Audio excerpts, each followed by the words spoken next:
Hello everyone, Andy here, and here's what you can look forward to in today's episode. In today's episode, I was joined by McFarlane and Jarleth Eaton as we preview Week 16 in the NFL. I give my take on Tua's benching, but overall he's not been good enough in the big moments. Cam discusses his Eagles' upcoming game against Jarleth's Commanders. I don't think it'll be a blowout. I can't see it being that. And Jarleth is predicting a shock win for the Browns as we predict each game winner in Andy versus the guest. Hope you all enjoy. Absolutely, this just screams a trap game for the Bills. Hi everyone, and welcome back to the Across the Pod NFL podcast. I am, as ever, your host today, Andy Davis, as we are here to preview Week 16 of the NFL season. And with me today, I've got a returning guest. With me today on the show is one of our resident Commanders fans, is Jarleth Eaton. Jarleth, how are you? Did you have to mention that after this season? No, it's all gravy, mate. It's all gravy. Good to be back with you, Andy. Lovely to be back on. Lovely to be on the podcast again. Not been the greatest of seasons for us this season, but you know what? After last year and everything like that, we sort of had to have a down season, didn't we? So, but no, I can't believe it's week 16 already. I can't believe it's Christmas week coming up. Obviously, week 17 will be Christmas week, but I don't understand how we're at that space already. The season's flown by. It's literally insane. It just feels like yesterday I was talking about the season beginning, and now, now we're here. But let's go on to our week 16 preview. But before we do that, let's head on to the results of Andy versus the guest.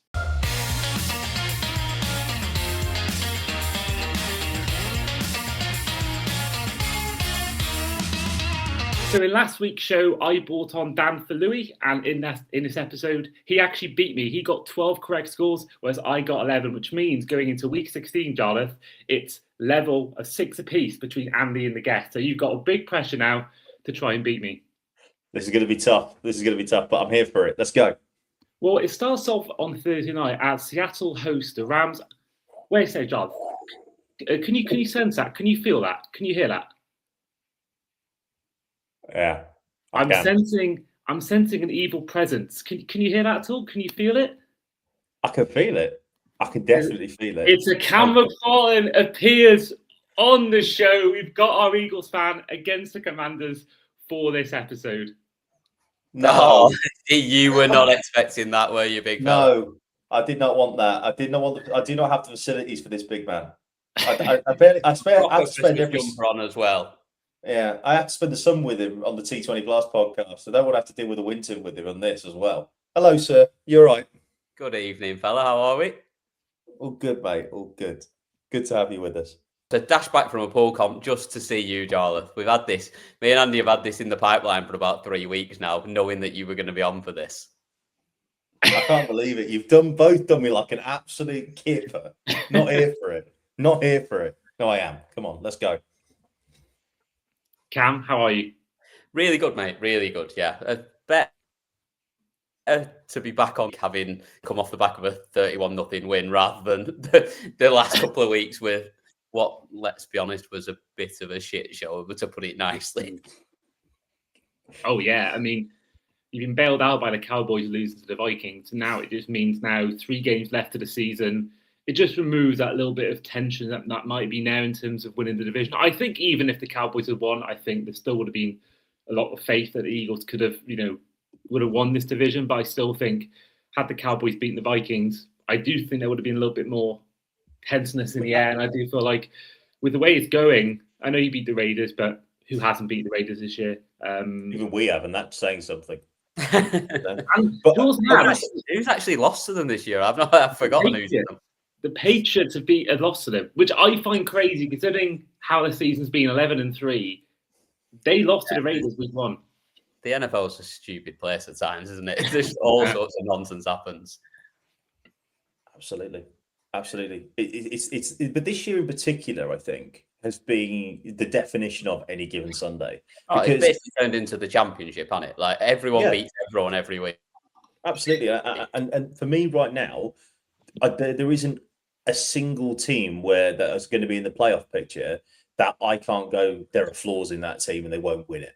There are plenty of teams in there that can win it, but there are also flaws with pretty much every team right now. Yeah, it's not like last year where you're looking and going, Eagles and Chiefs are probably going to make the Super Bowl and play each other again. Like this year, I got no faith in anyone, I don't think. But I'm including us in that. My word, we've been awful. Well, let's go on to Thursday night, which is a game that could have a big impact on the playoffs. And certainly, who has a place in the playoffs as one of the wildcard teams, as the Seahawks host the already qualified for the playoff LA Rams in Seattle. Cam, I'll let you go first. Who wins this game for you? It's a tight one, this. If it was in LA, regardless of the fact that you don't really have any home fans, and it's still an away game for them every time that they play there, I'd still fancy them more.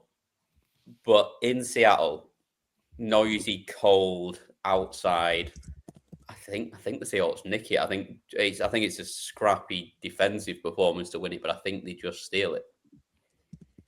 I kind of agree. I've got the same Seahawks. I think if the Rams hadn't secured the playoffs, I would have maybe put my horses on maybe the Rams winning in Seattle. But I just think purely for this week only, they might take their feet off the gas slightly. I think next week onwards, they'll be absolutely fine. They're still my pick to win the NFC and the Super Bowl. But I think for 1 week only... They're always in the points up, aren't they? They're one of them teams. Yeah, they'll be right in there. And I do think that for a week only, the hype of winning the division, sort of slightly in celebration mode, but while focusing on the rest of the season. I think as a one-off game, just after that happened, away as well, not at home, on the road to a team that's got great defense. I know they didn't show too much last week, but I think, this team is a good Seahawks team, and I think they'll get the win here. Jarleth, clean sweep? If we go clean sweep, then we all know what we have to do then. If you're going to have a bet, and that's bet the Rams. The Rams with everything you have. The problem I've got is that while you're both making very, very sound points, and the Rams did beat the Seahawks, remember, earlier in the season, so 21-19. The thing is in that game is that McDonald's was open for business. He threw 4 picks. And in big matches, I've yet to see Sam Darnold, both with the Vikes, obviously we know what happened towards the back end of last season, and in this game as well, in that game against the Rams early this season, I've yet to see Darnold take over a game. Now, obviously, they've still got Jackson Smith-Njigba, the top wideout in the league this season. Also, as well, I think the biggest problem for that Seattle offense is they don't know what to do with both Kenneth Walker and Zach Charbonnet. If you're going to make K9 the main running back, do that. Don't do this running back by committee. And I'm saying this because I have them both in my fantasy team and I need to know which one to start. But on a serious note, right? That's the only reason. 100%. The only reason. 100%. But on a serious note, especially as you're playing me this week in the playoffs. I am. That's why it's also going to be very interesting. But that Seattle defense, man, that Seattle defense is absolutely outstanding. It can create turnovers. It can create pressure. It can do everything. I normally have this rule that you back the home team on Thursday night. And I know what you were saying as well, Andy, about the fact that maybe the Rams might be taking it a little bit easier, but that NFC West is up for grabs now. You've got 3 teams in there, obviously with the Niners as well, who are right in the mix. They can still win the division. So I think that in order to win the division, you've got to go into Seattle and win as well, because like you say about the NFC Championship and Super Bowl pick, if they go into Seattle, one of the toughest places in the NFL, and get the W, that for me could put me to place the Rams as the preeminent favorite for the Super Bowl. That's how big this game is. But yeah, sod it. I'm going with them. Going with the Rams. Yeah, I think I can see that. I can see what you're saying, and it is one of those where it's a big game. This, and I just backing all on that. I'm not backing Donald, but I'm backing that defense. That it feels like 2012, 13, 14, 15. It feels like Legion of Boom again almost. It is that good.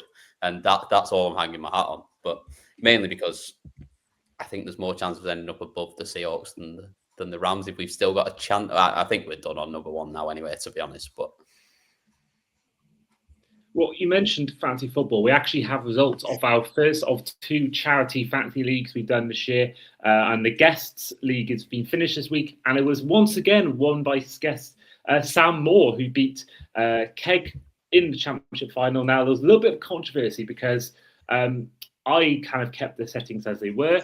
I didn't change them. I thought, keep them as they are. I'm not an expert on fantasy, just keep that as it is. And for some reason, the playoffs started in week 13, which I didn't realise until it was too late, basically. And I couldn't then change at the start of week 15. And as a result, we had David Higgins. Don't get Jarleth started on the rules of fantasy football and the format.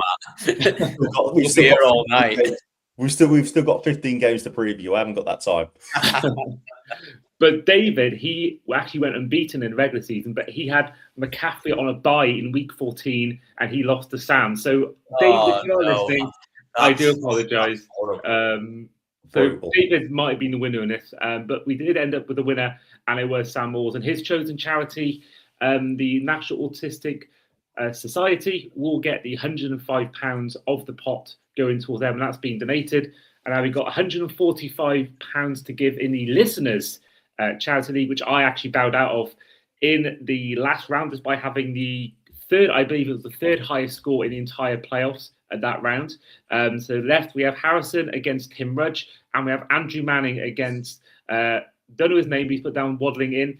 And the winners of these 4 games will go down in the final with 4 charities to play for. But talking of the play for, let's move on to kind of the main event, Friday night, which is, I could have sworn normally it was like 2 or 3 games on the last Saturday before Christmas, but we've got one this year, and it's in Washington as the Commanders host the Eagles. Big game. I was hoping for a better game when I planned this whole plan of getting you both on for the game, and I saw they were 2 of the last 3 weeks, and how it was last season. I was hoping for a bit more of more to play on this game than maybe what we've got now. So thank you, Commanders, for that. But Jarleth, we'll go to you first. Who wins it for you? Well, this is going to say, obviously, I'm going to try and back my team as much as I possibly can. But the biggest thing is that the injuries have obviously cost us. There's also been awful play calling for the defensive side of the ball that has cost us all season. But the NFC East is a weird beast, right? This is why. Because no matter what happens, Dallas always plays Washington hard. Philadelphia always plays Dallas hard. New York always plays Philadelphia hard. And Washington always plays Philadelphia hard. There are just random results in this that there are just certainties in life when it comes to the NFC East. And as much as Philly have probably got the division wrapped up, this is a big moment here for Dan Quinn and for the entirety of that Washington front office. Because if they get pumped here, and they could do, because aside from all the struggles in the Philadelphia offense, they still have a world-class offense. Still got Saquon, still got AJ, still got Devonta, still got Dallas Goedert, and Jalen Hurts can obviously beat you with his legs and through the air, depending on what the play call script is. But if they get pumped here, and then they go up to Philly and get pumped, depending obviously on whether Philly need to win the division at that point, this is a big moment for him. Because if he gets hammered here in the last 3 weeks, I fear for his job. I know that sounds weird after just taking him to an NFC Championship game, but I fear for his job. Having said that, I also fear that Northwest Stadium will be full of Eagles fans. It normally is about 4, maybe 50-50. When they're really bad, it's about 75-25 because Philly fans, they travel well. They always have done. And I fear it could be very similar, like a 70-30 split this time around because the Commanders fans will just not show up. It's a 5 o'clock game on a Saturday night. You've got college football playoff as well going on, and it's going to be cold. They don't need to be watching it. Obviously, Jaden being sacked now for the year doesn't help. But Marcus Mariota has played okay. He's just been okay, but a very good backup quarterback. I want to say that there's a way that the Commanders can win this game. I just don't see it. But I think it's going to be closer than most people think. I mean, the line at the moment's got Philly by a touchdown. I think if I was having a bet on this, I probably would take the Commanders to cover but I just don't think that the offense from Philly is clicking at the moment. But if it does click into gear, this could be a 3-4 score game. Let me put that out there. like I say, I think Philly wins it, and I'm going to say they win it by about 4 in a very low-scoring contest. I'm going something like 17-13 or something like that. I just don't think it's going to be that great a game. That's personally my thoughts. I thought you were going to go Commanders. I thought for a second when you first started kind of going through your reasoning, I was kind of thinking, is he going to go for Commanders? But then I want to badly, but there's just no possible path that I can see for the. This is Washington the Jarleth Eaton curse in full effect here. He will not pick his own team because he knows for a fact they will lose if he does. Correct. How it works. Always. Cam, I mean, if a Commanders fan is saying they'll lose, I'm sure you'll be saying your team's going to win, right? Yeah, I'm not getting away from winning this. I think the biggest thing is we win this game, we secure the division because of Dallas lose. Like if Dallas had won against Minnesota on Monday night, then it's a very different game, and there's not really any meaning to this game at that point, other than yes, we need a win. But to clinch the division, I think is not good for Washington. Although it might help Dan Quinn, because if he gets pumped here and we win the division, there's a very good chance that he plays against our backups in the final game of the season. And then all of a sudden you win the final game of the season, everyone's all happy and go, oh, look how good we looked in this final game. So it might even help him by getting beat this week. But yeah, I just can't see it. Special agent Mariota at quarterback as well from the Eagles previously to Washington. He'll be throwing the ball to us like he was when he played for us. Shout, to be fair. It's a good shout. No, he won't. I mean, I still I still think he's probably the best backup quarterback in the league. Like he's top class and gives you a chance in this game that if most teams running in with a backup quarterback wouldn't have. I don't think it'll be a blowout. I can't see it being that, but I think we get into a lead early and then just manage the game from there. And I do think we'll just about cover the touchdown. But maybe I think 21-13. Just before we go on this, because pretty sure we've got a lot more games to cover, I just want to look at the rushing defense from the Philadelphia Eagles, right? They're giving up about 125, 126 yards a game, whereas Washington's offense on the ground is fourth in the NFL in terms of running games. Now, I appreciate game script comes into that because of the fact that we have had a backup quarterback for most of the year, but still 137 a game. Yeah, and a backup quarterback that can run the ball as well. Like he's gone over 30 yards in about 5 or 6 of the games so far. That's your bet straight away there. Is the Mariota. Yeah, 100%. Absolutely take the over on that. I think that's the only path to victory is control the clock, control the time of possession, run the ball, get that defense tired, and they may have a chance of winning the game. But again, like I just can't see it. It's happened to us a couple of times in those losses recently. Like Chicago, that was the big one. Yeah, exactly. So, yeah, that is your opportunity. I think that's why it will stay close. But I think they've got the by 8. I think just about cover the spread. Yeah, I mean it's a clean sweep for me. I've gone for the Eagles winning. I think the Commanders looked poor when Daniels was playing. So when he's not playing, I just see no other way the Eagles don't win this game. And what would be the first time since the early noughties when a team will win back-to-back NFC East, which is a bit of history there. And I see your Mariota being the best backup in the league, and I raise you Mac Jones at the Niners. No, it's absolute handoff central there. I'm not having that. Well, the best backup. If you gave Mariota Christian McCaffrey in his backfield, he'd look like a top 10 starting quarterback in the league. I think with that, you could probably get him. You could probably make a case that the Washington team get into the wild card with that. Yeah. You have a chance at least anyway of it. I'm not having Mac Jones. I'm sorry. Well, the best backup could now be Tua Tagovailoa. He's been benched for the Dolphins. Three now. He's not even backup. He's not even QB2. He's QB3.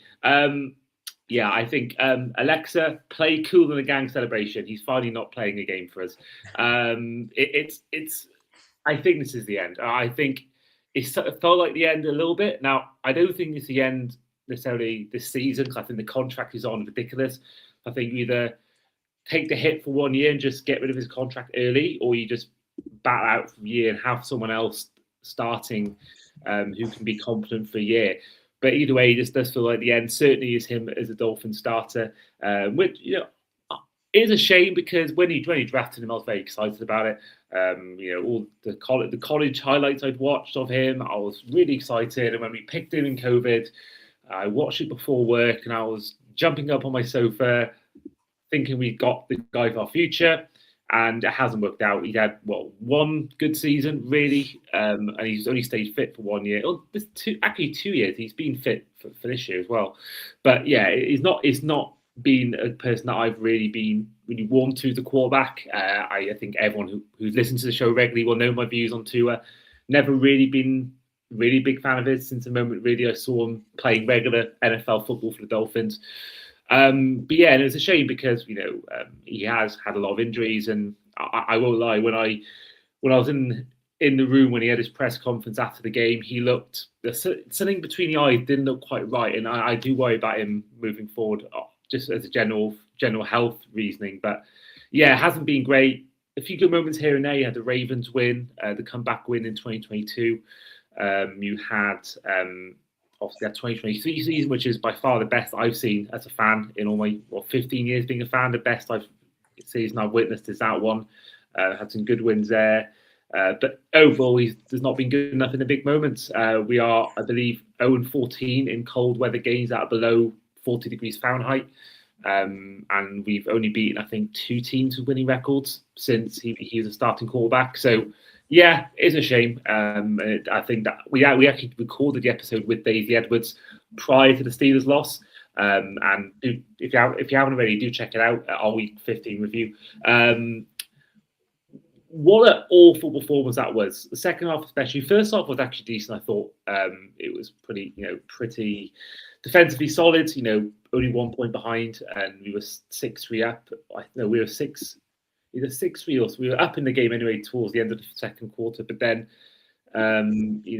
second half minus 20 yards is just not good enough. It's just not good enough. And some of the decision making from McDaniel, to kind of take your time with plays in the start of the fourth quarter, and then towards the end you start taking timeouts to try and it just felt all wrong. And I felt like this was, for me, even more damning on McDaniel than maybe it was on Tua. But either way, going to this game itself, I have got Bengals winning. I just think that Quinn Ewers, I've never watched him in college. He could be good for, I know, and he was on the cover of the college football game, so he's got to have some sort of talent to be on the front cover of that game. Yeah, I think you've got to see what he's got at this point, haven't you? Like, I think there's no sense in still playing Tua at this point. Absolutely not. I do think means that there is probably no way back for him. But you've got to see what you've got with Quinn Ewers. It's because you keep doing the same thing with Tua. Like, the season's gone anyway. You might as well run him out and see what he's got. And it might just be a little bit of a spark. It might be the fact that nobody's seen him play before, and it might give him that opportunity to go out there and play. But yeah, with Tua, I think Bama did the wrong thing, and so did the Dolphins. You could have had Jalen Hurts, both of them, and took the wrong man. And we could have had Justin Herbert. We could have even got Joe Burrow if we tanked properly. And speaking of Burrow, actually, I think that this offense is going to be far too good. I think the defense has been pretty good. I say this, but the defense has been pretty good, and I think their defense could allow us to score points. But I just don't know what I'm going to get with Quinn Ewers or Zach Wilson if he gets brought in. So I'm going for the Bengals win. And I want to say as well, quick thing on this. I over the years, I've been slated a lot by people who have been saying I'm too negative on Tua. And there's certain people I know, and they know who they are if they're listening, even call me out being not a real fan if I was criticising Tua. Well, now I think I was proved vindicated. Right. I think finally, yeah, exactly. It's not negative. It's about reacting to what you see on the field. The product on the field. Like, the guy he's not good enough. He's been in a bad situation. He's not been protected particularly well. No, he's lost some of his weapons, but he's still got one of the top receivers in the league in Jalen Waddle. There, he's got a top class tight end. He's also got probably one of the best running backs in the league. Jarleth is doing some crazy Penguin impressions. Yeah, I love him. I love him. I love Waddle.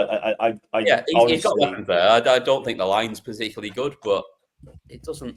At the end of the day, sometimes you've got to overcome those things if you're going to be an NFL quarterback, and he's not been able to do it. So, yeah, I think it's just being realistic. I don't think you were being negative on him whatsoever. And I think you could have battered him a lot earlier than you did, really.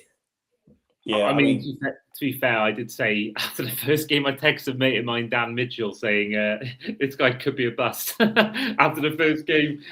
Okay, maybe you went slightly early. But you're not wrong in the sense that, again, just to go back to Waddle, I remember watching that game in particular with LSU, 45-41, with all those stars, Joe Burrow, Tua. There was a couple of, JJ. The list would go on and on and on. Clyde Edwards-Hilaire as well. Load of people on the Alabama side as well that I'm just forgetting at this point.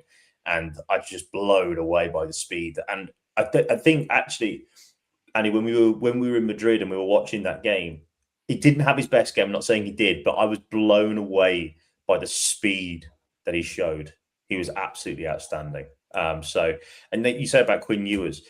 The big thing about Quinn Ewers is obviously, this is the problem I always have with quarterbacks, especially if they have just maybe one good season or a couple of good seasons. They get hyped up to this amazing level.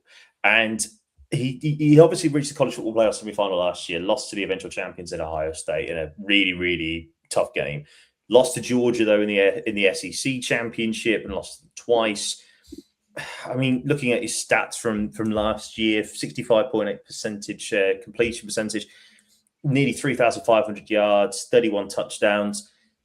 That Texas team looked good. I'm not saying it didn't, but you have to see what you've got with him. If you ever want a game to make your debut as well, this Bengals defense, I mean, if you can't cut these boys up, then you might be struggling to have a career. Well, they are 32nd in the league, so you need to be cutting them up.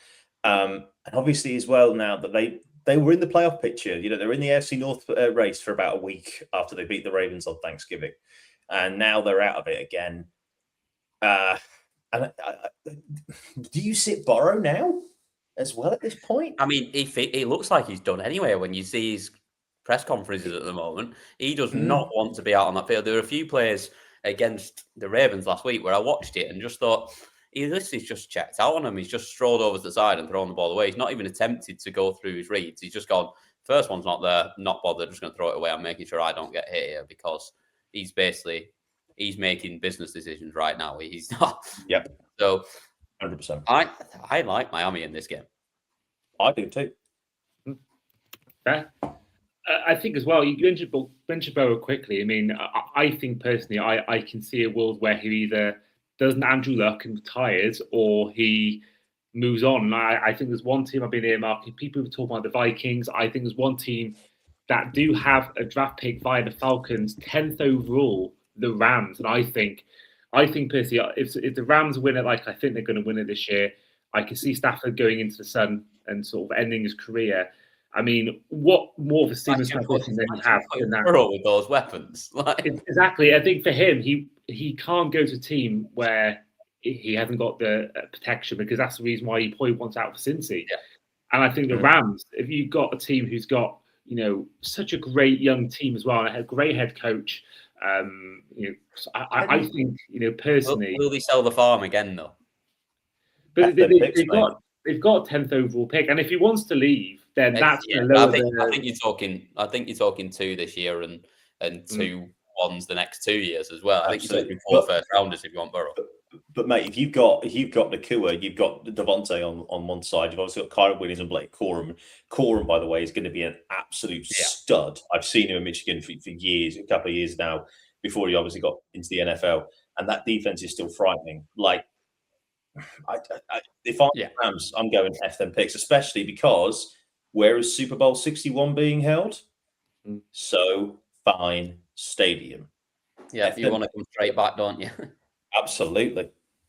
And of course, when they last won a Super Bowl in that stadium, their own stadium, they also went by the F them picks method. And I think they've proved that they've been living proof that you can give away all the draft picks to get a Super Bowl, and you can then still. And then you can rave about the head coach forever about it, even though he got basically gifted the best roster in the league. Well, that's another topic for another day. We'll move on to what I think personally is my favourite NFL game every year is Packers Bears at Soldier Field. Jarleth. It's better than ever this year as well, isn't it? I can't. Do you know what's really interesting about this is the fact that I come back to the game on week 6 on Monday Night Football this year, where we had the fumble where Jaden fumbled the ball on 3rd and 1 to win the game, and now the Bears have gone on this ridiculous run. In the same breath, obviously, what happened, and we've obviously tanked. Same way what happened with the Hail Mary last year. We obviously won the game. The other way around, yeah. Absolutely, and then they completely lost the plot. Out of interest, by the way, I'm looking at the schedule, and obviously on the app that I'm using, you can actually look at how much the tickets are. Now, normally tickets for most games this weekend, you can get tickets for about $80, maybe $50, maybe even $30. If you want to get a ticket for this game, at this time of the year, yeah, when there's not much on it, I assume these are well into 4 figures and the rest. No, but tickets are as low as $350. Which is still comfortably the highest game of the weekend. That's one ticket on its own in the gods. Yeah, absolutely.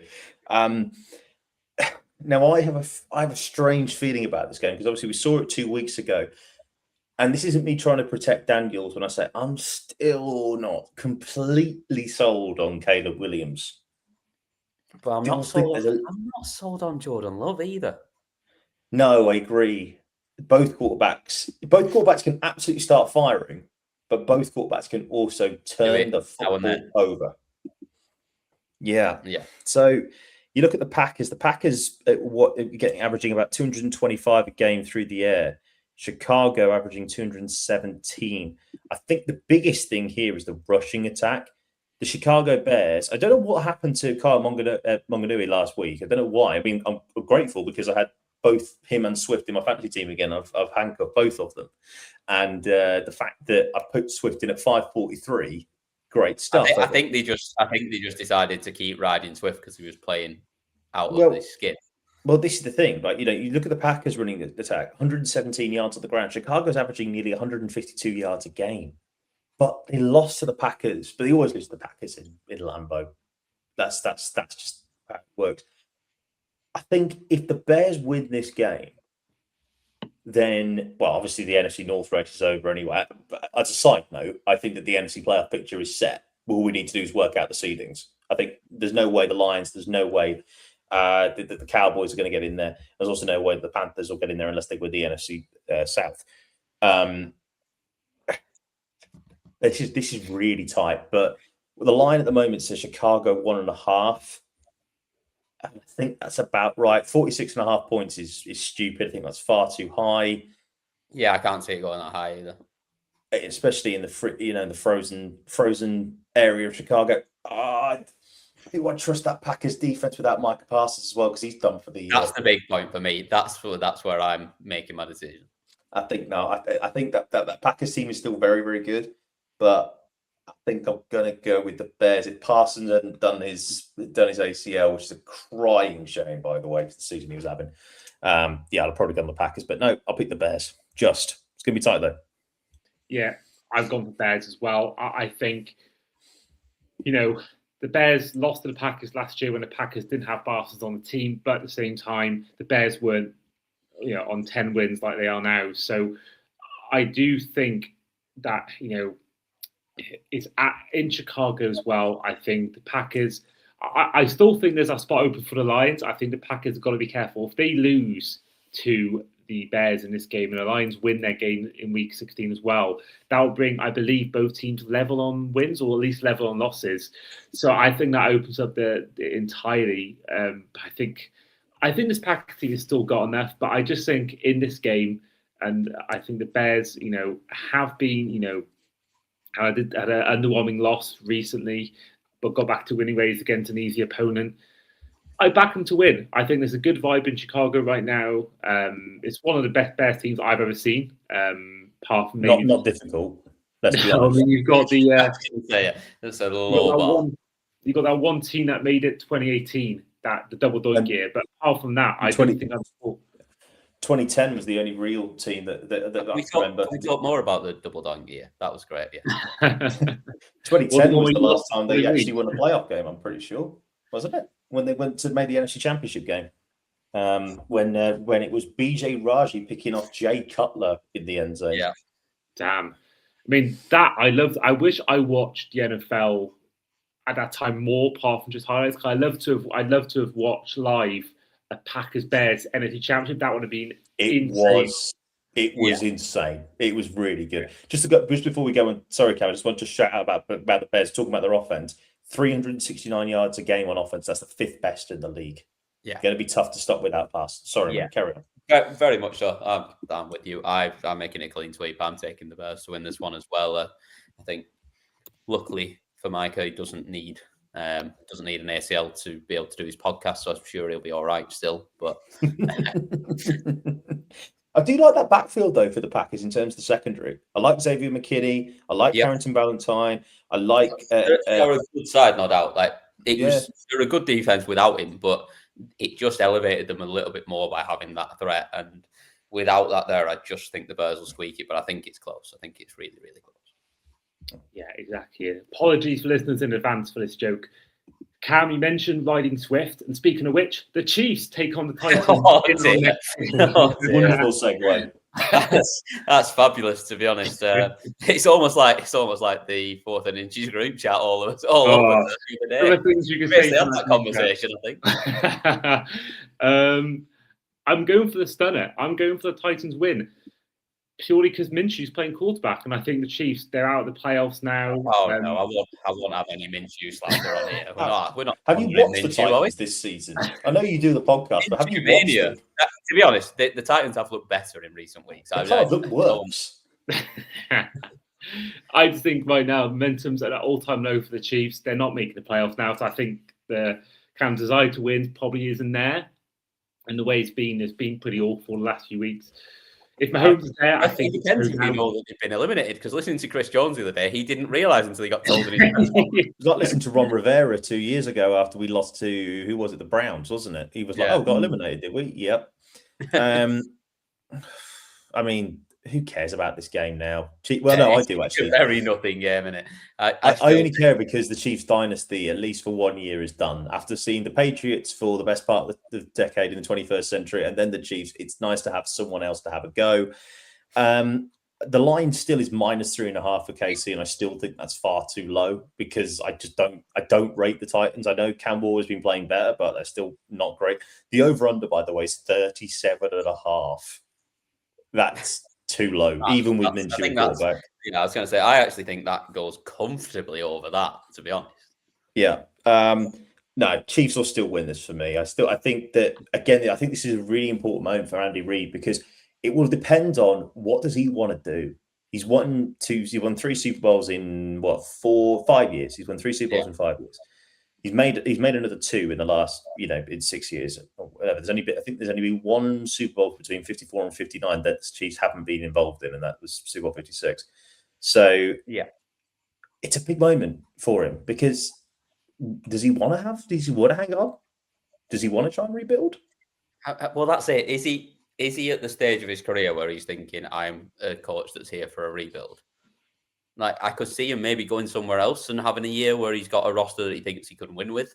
But I don't think he's there for 4 or 5 years of rebuilding and trying to get back up to the top. I don't think that's where he's at right now. And I don't think, to be honest, with what he's done in the game, I don't think he should be either. I don't think he's a coach that you should be putting in that position. So, I think I'd be rocking off into the sunset. But I've got the Chiefs winning this game as well.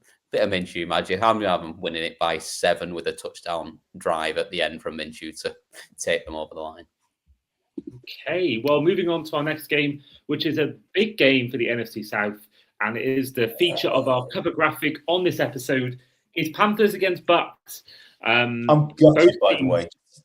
Sorry to interrupt that. I'm gutted that this is not in Tampa Bay because I land in Florida at 5 o'clock on Saturday. If this was in Tampa Bay, or from Orlando, I would drive in the hour down to Raymond James. 100%. You'd have to, wouldn't you?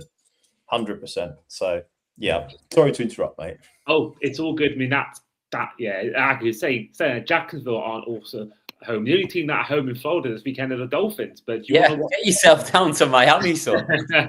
What, for a 4-hour game? A 4-hour drive to watch the Bengals against the Dolphins? Absolutely. No chance. Joe Burrow, Chase.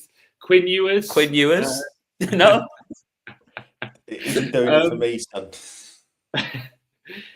I mean, last weekend was mental for NFC South. I mean, yeah, the Buccaneers losing to the Falcons, then the Panthers failed to capitalise against the Saints. So they play each other as well 2 of the last 3 games. So this is like, I think, as you mentioned, the NFC picture really is only really for me personally, who win left to decide. It's only really who makes it out of the Lions, Packers, Bears in those 2 wildcard spots. No, the 2 spots out of the, so the 1 wildcard spot and the division winner spot, and then you've got this thing, who's going to win the NFC South. So it is one of the most crucial games of the weekend. I'd be shocked if this wasn't the Sky Sports game on Sunday. It is the Sky Sports game on Sunday. It is, right? Yeah, I mean it has to be, right? It's it has to be. It's game on the line up for the season here right now.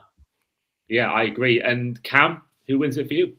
I'm backing Baker to get it done.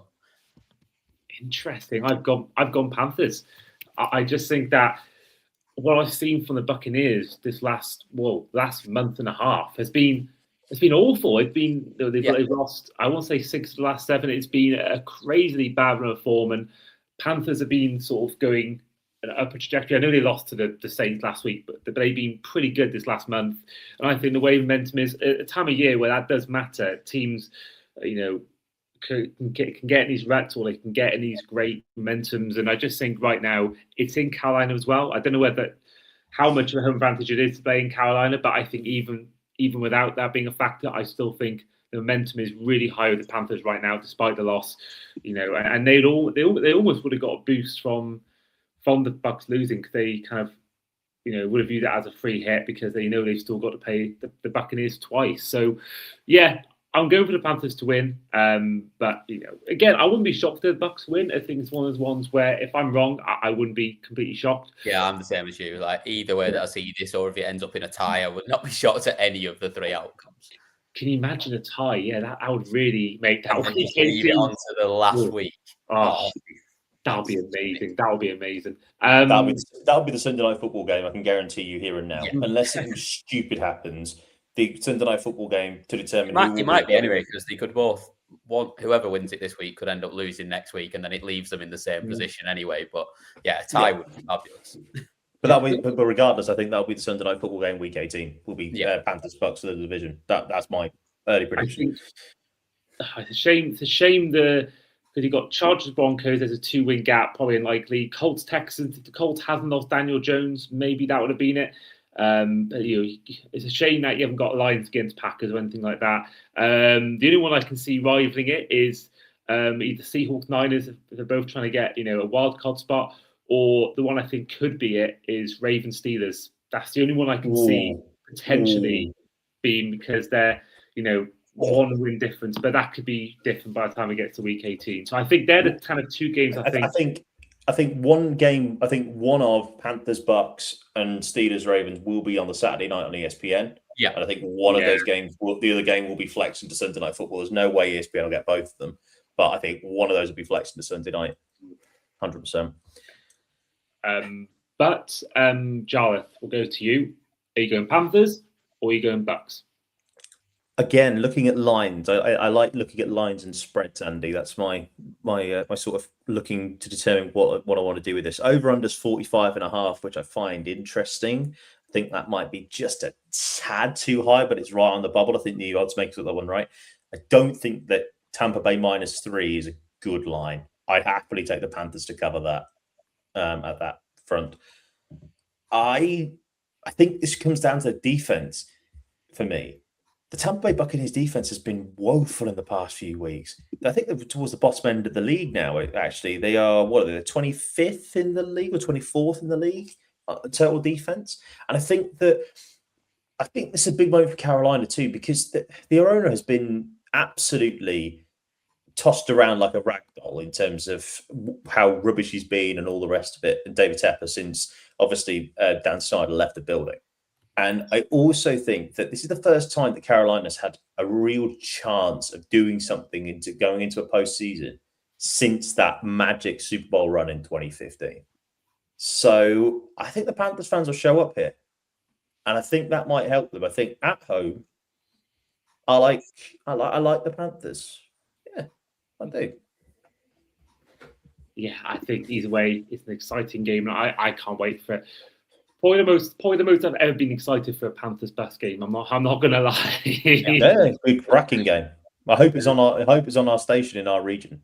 In Orlando, I think it will be because obviously Tampa's not too far down the road. So hopefully Fox will be covering that. I think they will. I think they will. A few games I think are probably not worth talking about too much. We've got the Browns hosting the Bills, we've got the Saints hosting the Jets, and you've got the Giants hosting the Vikings. I've gone for wins for the Bills, the Saints, and the Vikings. I think Bills are way too strong, even with that defense in Cleveland. I think the Jets. I don't. Their quarterback Brady Cook. I don't see anything in him that I think is by me. They can win any games with him in the center. And the Saints have improved in recent weeks. And then good. Giants, Vikings. If it wasn't for last week, I maybe would have leaned more towards the Giants, but I was impressed with what I saw from the Vikings in that Cowboys win. But yeah, that's my three I'm going to go for. Jarleth, we'll go back to you. Who wins these three games for you? Saints win this against the Jets for me. Easy pick. $14, by the way, if you want to go and watch that game. So there's that. New York against the Giants against the Fights. Yeah, probably just about pick 9 in the fight. I think since he's come back, I've actually quite like the look of McCarthy. I think he's just starting to get there. What he needs to do is get Jefferson JJ involved more, because if he doesn't, he will be off. JJ is not a happy bunny. Now, this is where I get a little bit. No, don't do it. Don't do it. Here's my thinking. This is an absolute. This just screams a trap game for the Bills, because Myles Garrett on that offense. I don't rate the offensive line for the Bills. I never have done. And Josh Allen is best when he's able to get out of the pocket and scramble. But Myles Garrett, he will break the sack record in this game. He's got a record to chase down. He'll probably do it in this game. He will break the sack record in this game. I promise you that. And I still don't think it's enough to overcome the rest of the problems. But the Browns' defense is only giving up 280 yards a game. It's their offense that's been the problem. They're only giving up 280. I still don't see it being enough to overcome that. Yeah, but the Browns are only giving up the best passing defense in the league. They're only giving up 169. I appreciate a lot of them is also because of game script and they've not been in games, so I understand that. But yeah, against the rush, they're giving up 110. And you can just lean on James Cook. Yeah, 110 yards a game. I think that the line's far too high. I mean, Buffalo's -10 right now. I'd happily take the Browns to cover that, because I genuinely am worried that this is a trap game. I genuinely think this could be a trap game for the Bills, especially after that they beat the Patriots as well, thinking they're back in the AFC East race. Over under 42.5. I think that's about right. Nah, Sonic, go on. I'll pick the Browns. Wow, you're on your own. That's fine. That's fine. I think it's a trap game.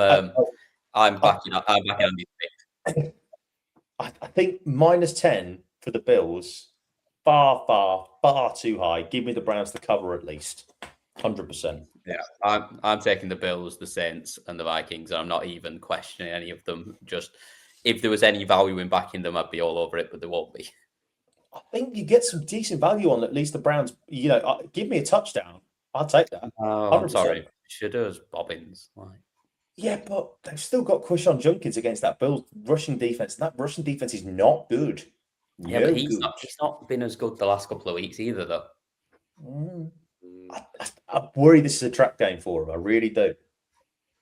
Yeah, for me, it's a weird thing for me where I don't want the Bills winning any games, but I also don't want the Patriots winning the division. So it's, for me, it's like it's a proper catch-22 of like, who do I hate the least here? My enemy's enemy is my friend. That's it. Watching that game last week, I was just ridiculously. I'm thinking, I wanted a tie, basically. I didn't want either team winning it. But I was thinking, support the tie and the refs. Like that's. As long as both teams lose, then we're all good. Yeah. That's how it works. I'll support the game being abandoned for bad weather or something, and who's the winner? Who's the winner? The NFL. Football's always the winner. Football is always the winner. We know this. Always. The final game of our 6 p.m. slate is in Dallas as the Cowboys host the Chargers. I'm going to go for the Chargers win. I think the Cowboys have been really good this season. Well, not really good. They've been better than I thought they'd be this year. Pickens have been amazing. The defense has done well. It's improved a lot since the start of the season from when he lost Micah Parsons. Still 29th in the league is all I'm going to say on that. It's still 29th. Yeah. Wow, I thought they'd be still 29th in the league. That's how bad this defense is. You talk about the Bengals defense. Cowboys defense is generationally bad. I thought it didn't seem quite as bad as 29th. With Kenny Clark there, I just felt like it was maybe not as bad as that. But I'm obviously wrong. But that's blown my mind. But I think even if they're playing well, I think this Chargers team, who is the Chargers for a reason, that they can find a way to lose games when they aren't expected to lose them. But I'm backing them to win this. I think there was, obviously they could have been a lot better against the Chiefs, but I think for them it's all about just getting the win against the Chiefs, a team that has punished them in recent years, has been kryptonite to them and the Broncos in that division. So I think for them it's all about just getting the win, no matter what the performance was. So I'm going to go for the Chargers win against this Dallas team. Cam, who wins it for you?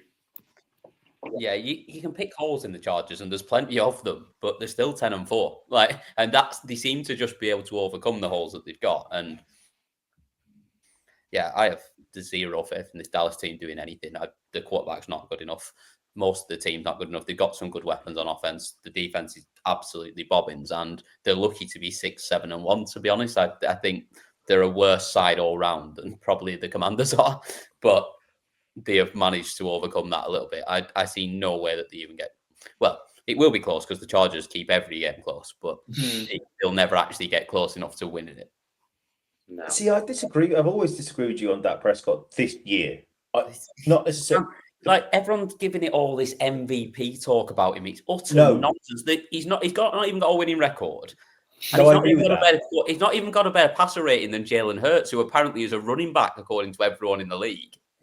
Well, here's the thing, right? He's the throwing leader. He's thrown for most passing yards of the season. Now, again, yeah, but his rating's not there, though, is it? Because he's throwing yards in garbage time. He's still giving the ball away. I was just about to say that, but you look at his QBR. His QBR is 72.8. Jalen's is 54.6.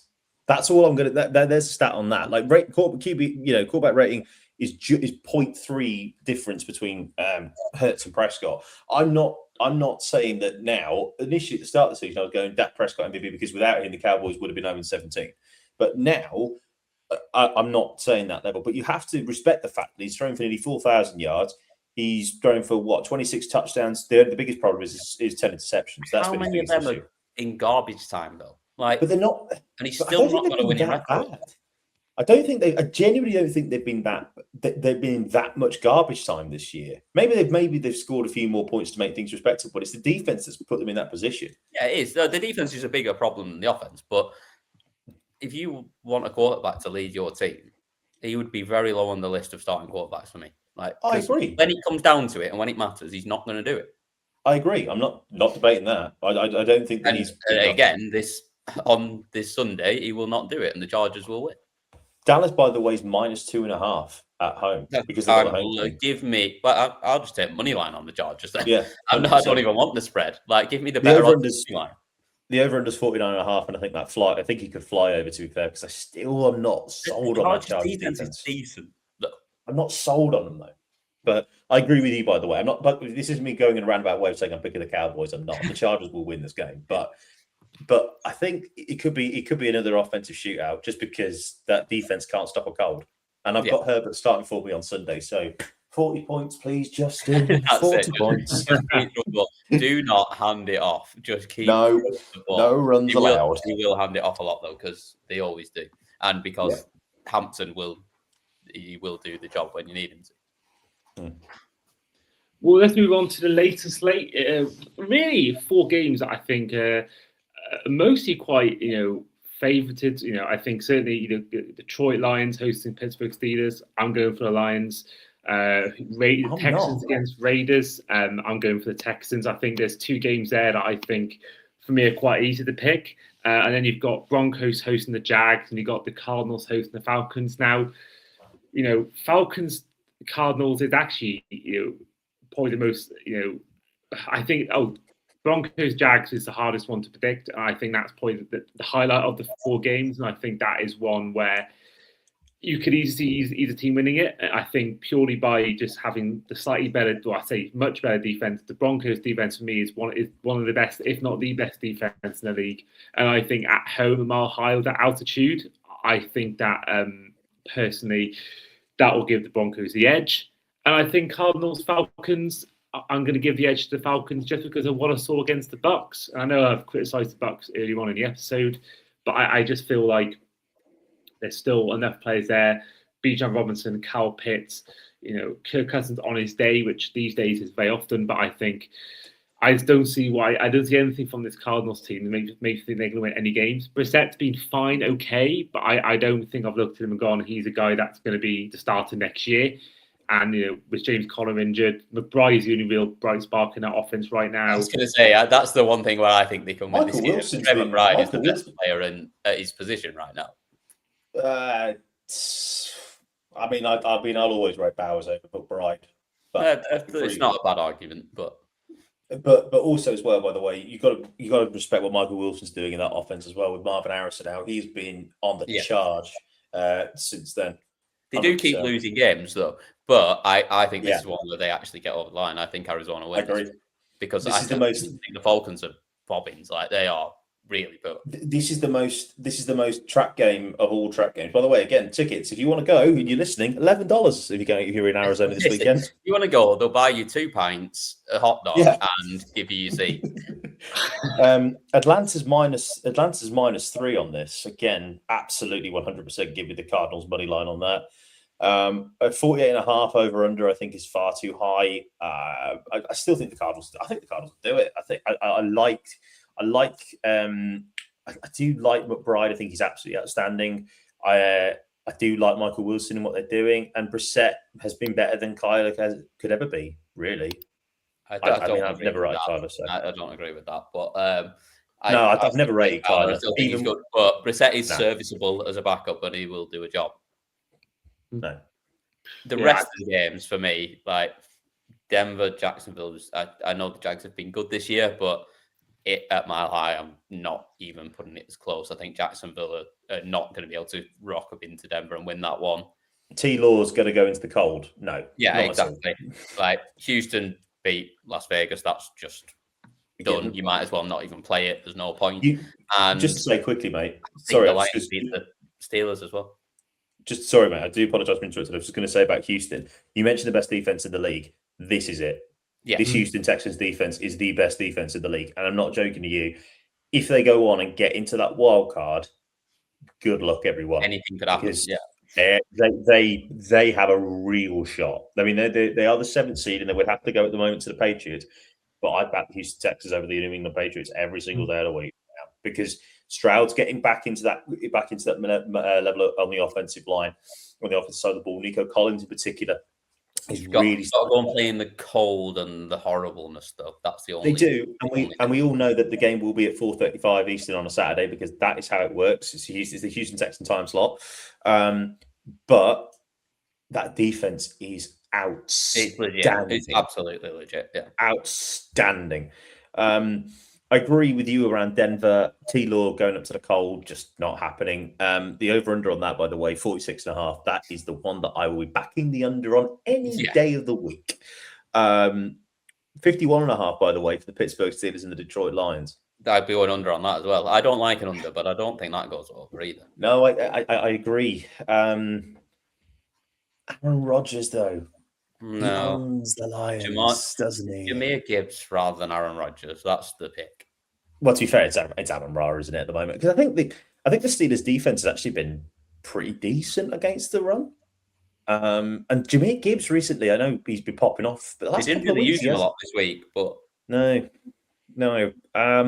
But that just means they will use him a lot next week. It's the way that it works. That is how it works. Goff obviously is third on the passing charts, nearly 3,700 yards. And I quite like that Steelers defense. I saw them obviously in Dublin. I appreciate that feels like a lifetime ago now since that game. But I do quite like the Pittsburgh Steelers defense. They are obviously fifth in the sack column as well this season. So just want to point out there. Again, there's something about the Lions this year where I'm just not sold on in the big moments. And certainly, if this was at Heinz Field, at Acrisure Stadium, sorry, there you go, there's a Freudian slip. I would be backing the Steelers 100% of the week, every day of the week. I just have a feeling that what are they now? 7-6, I think. I think they're 8 wins. I think they both of them 8 and 6. Yeah. Yeah. So Tomlin only needs to win one more to get the 9-8 Super Bowl. That's true. He never goes more than one above 50. Nah. All right. Fine. I'll go with the Lions, but -7 on the line. I'd take the Steelers to cover that, I think. Oh, definitely. Yeah. Yeah. I mean, for the Lions, I do have this opinion that I don't think it's talked about enough. Jared Goff at every big moment always crumbles. You think about, he made a Super Bowl, not really being a reason why they won the game, and got lucky through one of the worst missed calls in history. And Super Bowl itself, an awful performance on offense, and he was the quarterback in that game. You think about the NFC Championship game, the way he allowed that to get out of hand and that come back from the Niners, and then what happened a year later when they were the home team against your Commanders, Jarleth. Although they put up 30 points, but Jared Goff, I love the guy. I love the guy. I love him as a person. I think in a regular season, I think for a lot of times he's pretty good, but there's a lot of quarterbacks who are like this. They're good in the regular season. When it gets to the playoffs, different story. And I think on the flip side, that's why I have a lot of faith in the Texans, because Stroud, has had his moments. Sacked a lot last season. Took a while to get into this year, but whenever I've seen him in a big playoff game, he's been good. He got that win in his rookie year in the playoffs, and both their losses, particularly the one against the Chiefs last season, he was not the reason why they lost that game. There was a lot of mistakes from other players. There was fumbled recoveries. There was fumbled catches, and I think Stroud did all he could to try and win that game. And I think I said before. I said this in the episode recently. I've seen teams win Super Bowls with average quarterbacks and good defenses, but I've never seen a team. 2018. Yeah, but I've never seen. I'm going to get him. I thought I might try and get a late night nibble there. But I've never seen a team win a Super Bowl with bad defense. And I think if you've got a good defense, you're halfway there. And I think Stroud is way more than an average quarterback. I think he's a really good quarterback. And I think in the big moments, I think he finds a way to get it done. Now, obviously, teams he's beaten have been, it was the Chargers and the Browns, and no one special. But I think I've seen Stroud do it more in a playoff game than Tua's done, than Darnold's done. Then you could argue Goff in some way performance-wise. Prescott, yeah. There's a lot of quarterbacks who haven't won many playoff games, and they have won playoff games. They haven't been the reason why they won.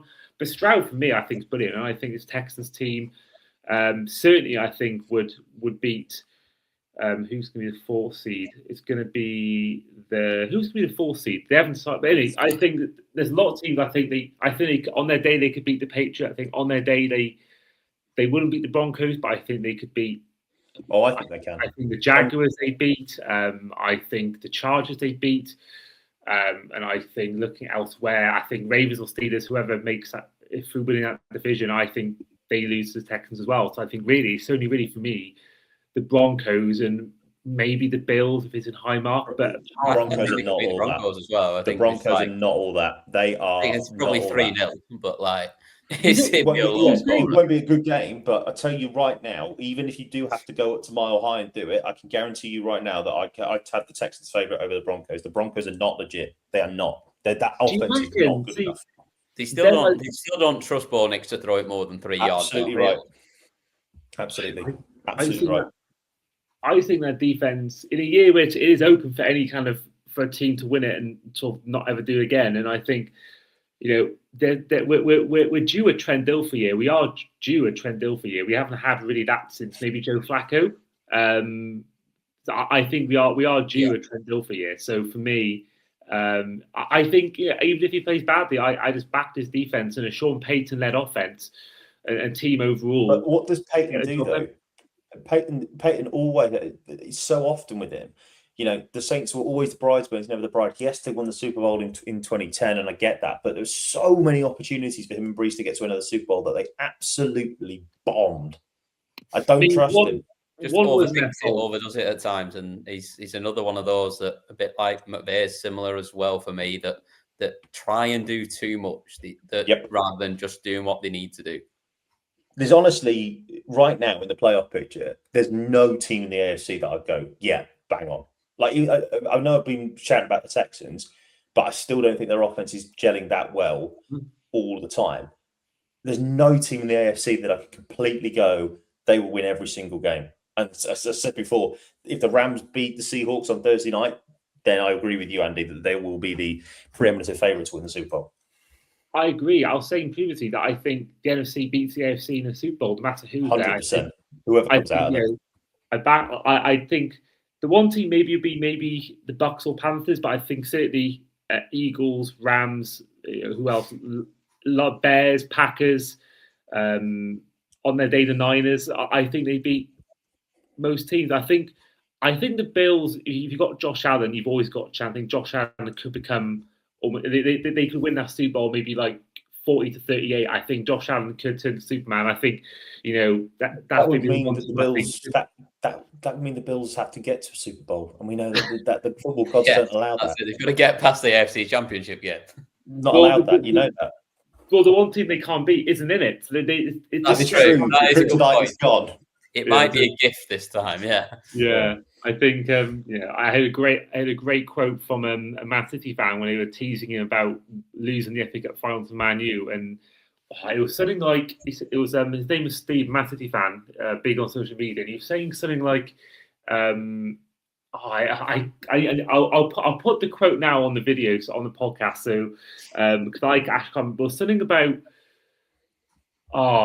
it was a great quote about basically giving them one when you've won so many, but I can't remember what the phrase was. I have to try and find it and put it on the podcast feed, because I'll send it to you boys after the episode. But have you recovered, Steve? Yeah, happy. Great season. Happy with what, losing the FA Cup final? Or? Oh no, listen, I said it before. What are you happy about? Well, sometimes you've got to give your neighbours a bottle of milk when your fridge is full. Yeah, it was. I think even Tom Brady didn't win it every year, and I think this could be exactly like Manning against Brady. Josh Allen constantly lost to Tom Brady, but then one year Manning won it, and I think this could be the one year when Josh Allen actually does it. We'll move on now to our later slate. We've got Sunday Night Football and Monday Night Football. First up, Sunday Night Football, we've got the Ravens hosting the Patriots. Cam, who wins it for you? Give me the upset here. Oh, here we go. The Ravens stay alive in the playoff picture. Really? Yeah. I don't know. I just think the defense looked good last week. I know, up against the Bengals, and the Bengals aren't at the best by any means, but the offense is still decent. And I thought the Ravens just clicked a little bit, and there's a lot on the line for them. Like, the Patriots are making the playoffs regardless. And I just think that little edge of we are playing for our season every single week here, they nicked this one. Interesting. I love it. I'm here for it. And I do think, in a way, when you're going into a game when you've got in your mind that you could be winning the division, and you've got, you're getting all the hats and the t-shirts ready, and then you don't win it, I think there's definitely a world where, that could affect you mentally, where you're sort of in that mode of winning, and then you don't win it. How do you react to that? And this Ravens team in Baltimore as well. And I think going to playing the Ravens away from home in a night game, I think it's one of the hardest places to go. I think Philly's the same thing. I think that you see the sea of purple, and I think the fans are loud. And I think it'll be a tough game for Drake May and the Patriots team. But I'm going for the Patriots to win. I just think that this Ravens team is too inconsistent, and I think the Patriots lost to the Bills, but I know it's been an easy schedule, but they have won 10 in a row, so I can see it winning. I don't think it'll be as pretty as maybe it would have been if they hadn't lost to the Bills, but I still think the Patriots get it. And I think the Ravens are just far too inconsistent for me. Are you just saying that just as my reverse jinx that I'm doing? Is that what you're doing? Well, It's like, to be fair.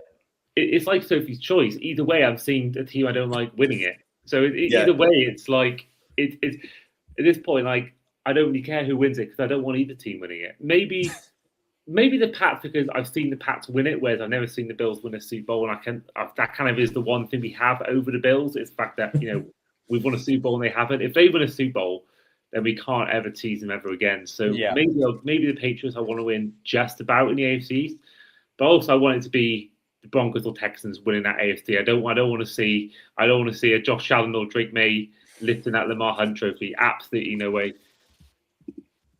So here's the thing. I want to say the Ravens win this game, right? But I want to come back to 2020, the 2020 playoffs. Mike Vrabel going into Baltimore and absolutely tearing Lamar Jackson apart. And how did he do that? He had a good quarterback at the time in Ryan Tannehill. He had a fecking beast in Derrick Henry. And Trevion Henderson finally is starting to break He's breaking out, and he's broken out. I'm not saying he's King Henry level. And again, ironically, of course, Vrabel is playing against King Henry this time. But I just think that Vrabel has Lamar's number. Yeah, run the football, control the time of possession, keep Lamar on the sideline. And I still maintain this until such time as he does it. Lamar Jackson has come up short in every big moment that I've ever seen from him. Yeah, but that's usually in the playoff. Regular season, he's good. Yeah, but it's the big. This is basically a playoff game now. You're fighting for your life. Yeah, I get that. But so Baltimore's line, in there and then he'll balls it up once he gets there. Baltimore favored by -3, which is about what you get. Obviously, that's what you get for a home game. Basically, anyway. a whole team game. Yeah, it's a pick 'em game. I quite like the Ravens, and so I quite like the Patriots in this. This is where I'm going. And can I just say as a side note, for Sunday night Monday Night Football, it's going to be great to be able to watch it at a civilized time. Can't wait. What, at midnight?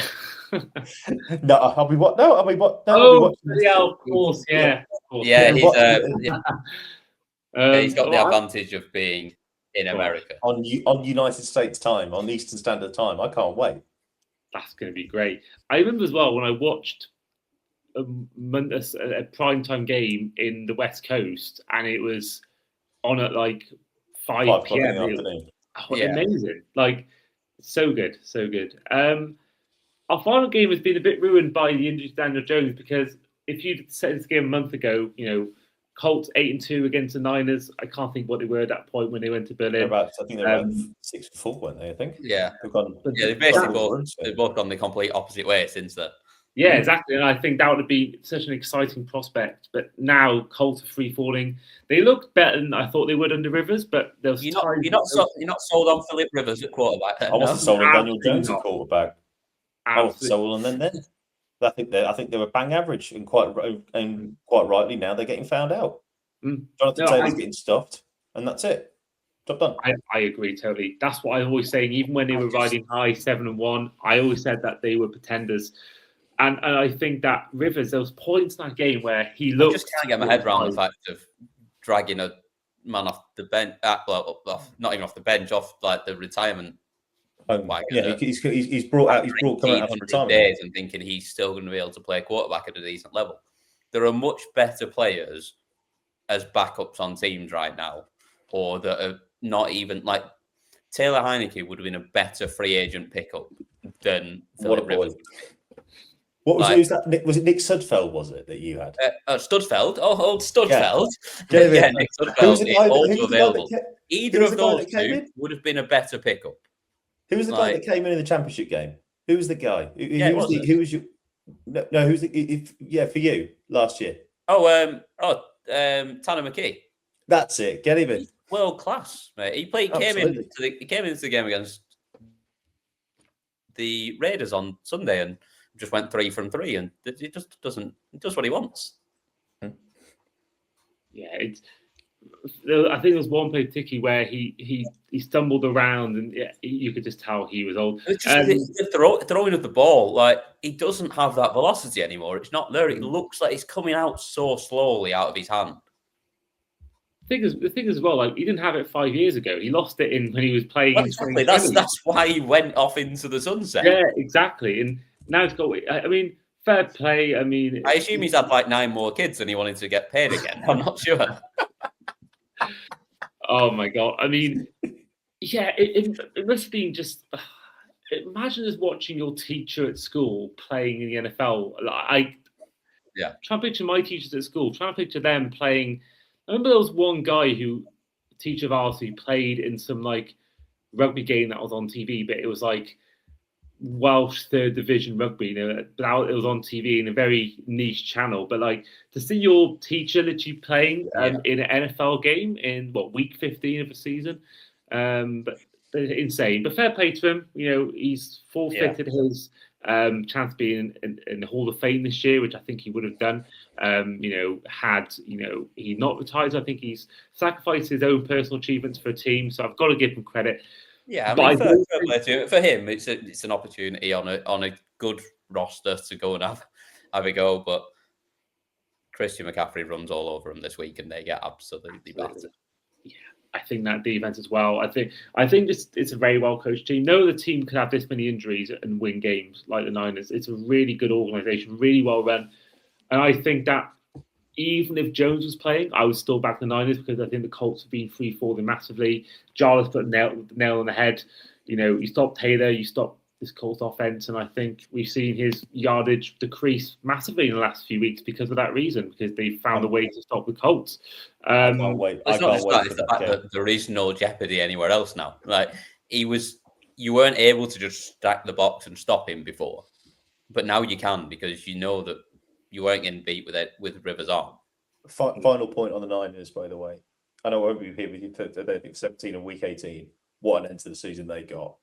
Versus the Bears, versus the Seahawks. 2 games rough at Levi's when they're trying to go for a home Super Bowl as well.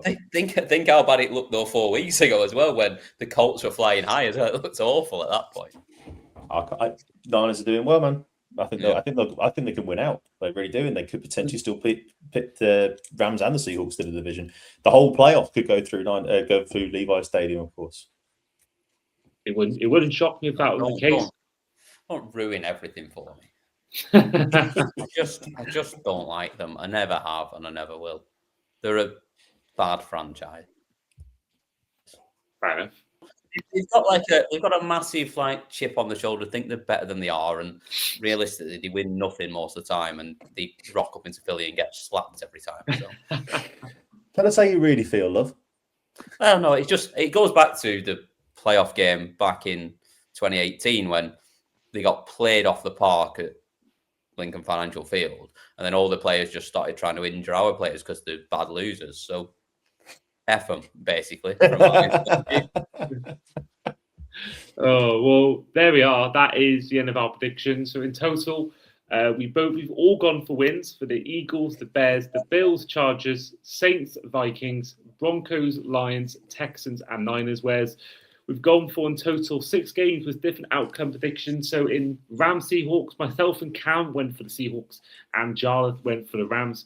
Both me and Jarleth went for the Dolphins to win against the Bengals, whereas you went for the Bengals, didn't you, Jarleth? It was me. Yeah, I had the Dolphins. So apologies. Yeah, so you had Dolphins. Me and Jarleth had the Bengals. That's right. No, I had Dolphins to win. Oh, you did? Oh my God! Is that it's all one to piece. You had the Bengals. You had the Bengals to win. That's right, yeah. So I had the Bengals and Jarleth and Cam had the Dolphins. Bucks, Panthers, I had the Panthers as did Jarleth, whereas Cam went for the Buccaneers. In Titans against Chiefs, both Cam and Jarleth went for the Chiefs. I went for the Titans. And also Jarleth and Cam both went for the Cardinals to beat the Falcons. I went for win for the Cardinals. And then finally on Sunday Night Football, Cam went for win for the Ravens, whereas Jarleth and myself went for win for the Pats. But there we are. That is our Week 16 preview. First of all, boys, Cam, thank you for coming on.